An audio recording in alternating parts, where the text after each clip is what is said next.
مشهد غريب. اه مشهد غريب للخضة بتاعت الأطفال. سبع مرات ولا كام؟ 7 مرات. اشمعنى 7 مرات؟ لازم السبعة. طب انت حاطه ايه للنار؟ بخور وورق بس، صح؟ طب ايه لازمتها يعني؟ لازم عشان لو اي حد فيه خضه زي كده. بصوا يا جماعه، عادات زمان اللي هو علاج الاطفال بالخضه عن شجره الشيخ نصر الدين في مركز دشنا، زي ما شايفين كانه مولد بالظبط. والاطفال بتيجي تعالج، الستات بتيجي تعالج اطفالها ب7 مرات. انت كمان انت عندك ماس، صح؟ يعني ايه ماس؟ يعني اتلبست في الحمام زي كده وانا ما كنتش اعرف زي كده، فانا يعني لبست في الحمام؟ فانت جيتي بتعملي نار وتخطي. ايوه، قالوا لي لازم تتبخري زي كده عشان لو فيك اي خطه زي كده تمشي. قالوا لك لازم تتبخري؟ لازم.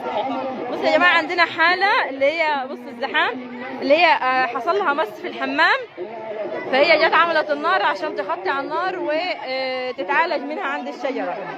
يعني حاله غريبه خالص. بصوا الاطفال حوالين الشجره. دي الخضه، دي حاله الست اللي هي عندها مس في الحمام. بصوا ده برضو نار للناس اللي عم بتعمل خضه. نار.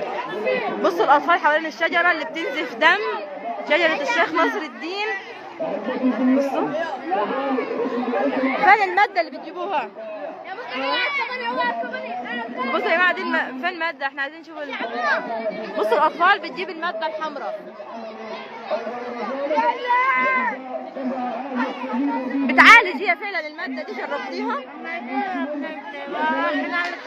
ما جربتهاش قبل كده. بصوا يا جماعه، مشهد غريب كانه مولد بالظبط. يعني ده مش مولد ولا عيد، ده بس كل جمعه بيكون عن شجره الشيخ نصر الدين. كل جمعه بيكون عن شجره الشيخ نصر الدين المولد ده اللي احنا شايفينه. بصوا يا جماعه، مشهد الاطفال زحام مولد كانه مولد بالظبط. زحام شديد بس احنا مش عارفين الناس.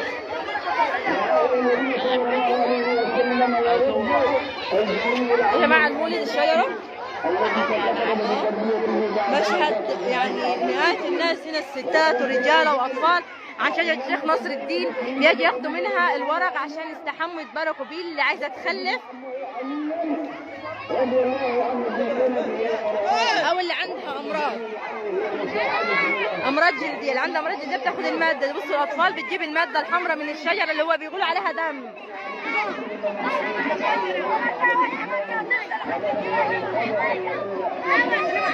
جبت ولا لسه؟ جبت لنا ماده ولا لسه؟ بصوا كل واحد ماسك كوبايه في ايده عشان يجيب الماده الحمراء. بصوا الماده اللي بتنزلها الشجره. ايوه ما اعرفش والله، انتوا بتقولوا عليه كده. بصوا يا جماعه، بياخدوها بالقطنه يجيبوا الدم من الشجره. هي بتفضل لغايه كل جمعه، بس اللي بتنزل الماده دي لغايه بعد الصلاه وبعد كده بتختفي.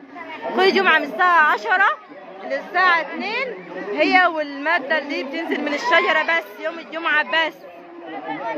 والستات دي بتلف حوالين الشجره الستات عشان خاطر الناس اللي عندها مس او اللي عاوزه تخلف، اللي عندهم امراض جلديه. طبعا زحام كتير وستات كتير، بس احنا مش عارفين نظهر الستات يعني رافضين.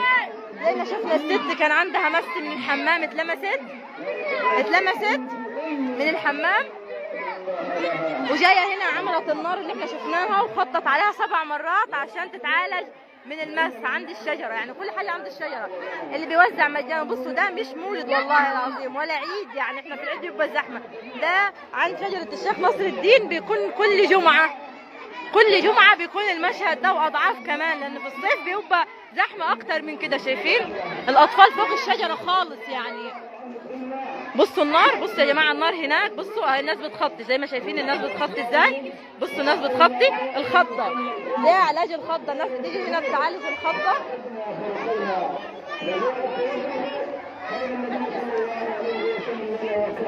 بصوا يا جماعه، بصوا الطفل اهي، دي النار يا جماعه. بصوا ده الطفل 7 مرات بس.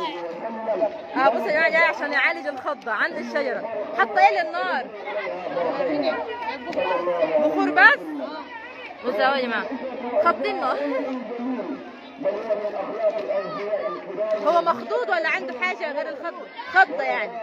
علاج الخضه يا جماعه. بصوا اهو سبحان الله، عند الشجره واللي بيجيب ماده واللي يجيب الماده الحمراء دي بيقول عليها دم، واللي بتلف حوالين الشجره واللي بياخد ورق الشجره.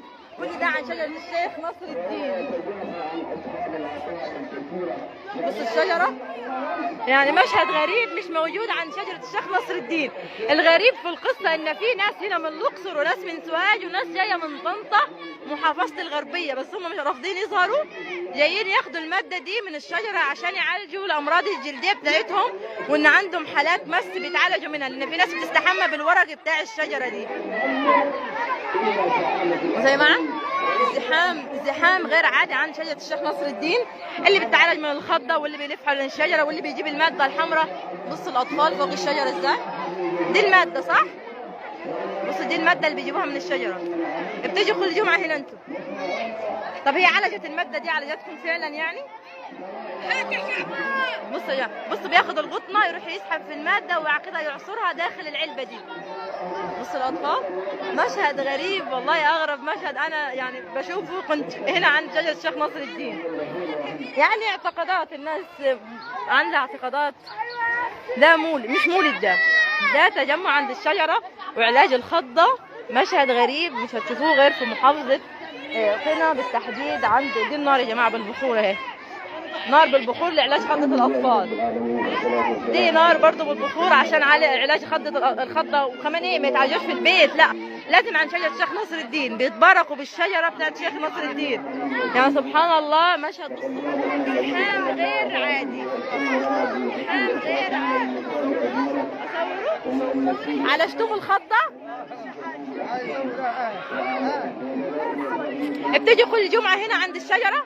طب الشجرة بتعالج؟ احكي لنا بتعمل ايه الشجرة؟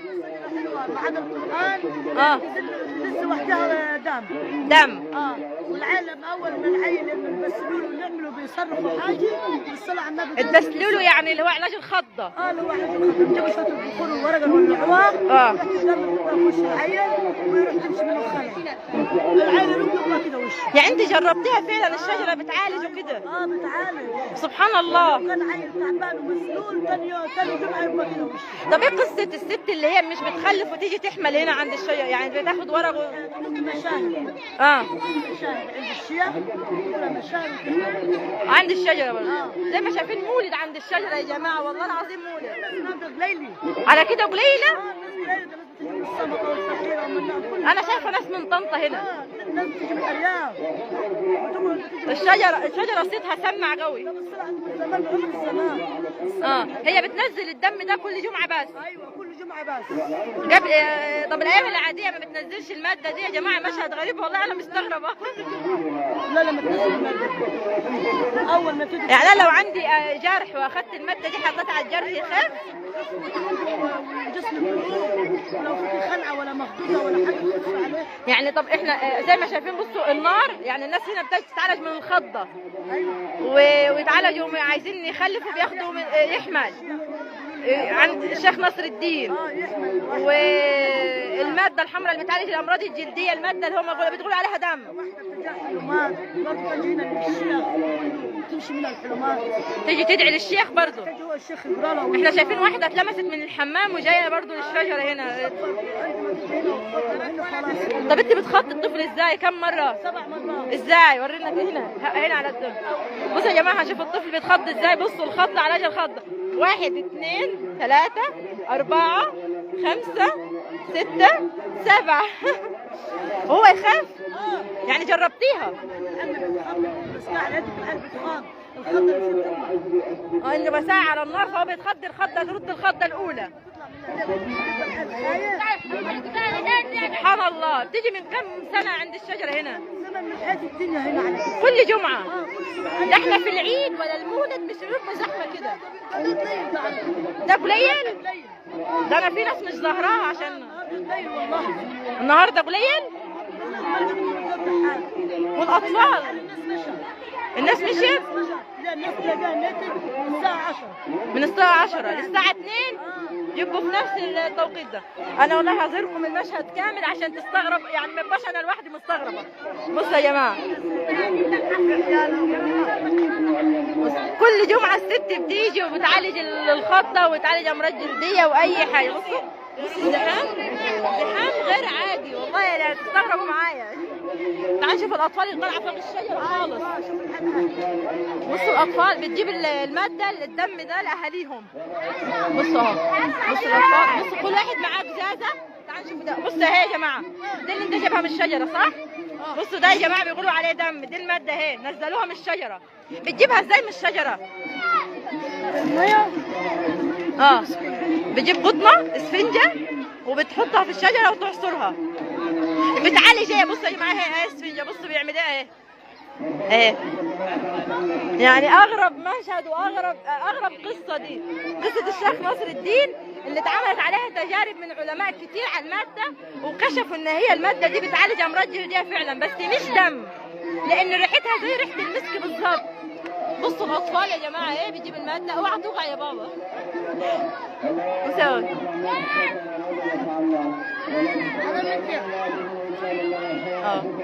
ده كان قصتنا النهارده، وضيفنا عن قصه الشيخ نصر الدين اللي بتنزل دم حزن على صاحبها زي ما قالوا من 250 سنه، وكل جمعه بنلاقي المشهد ده واكتر كمان، يعني بيقولوا ان هو اصعب من كده كمان.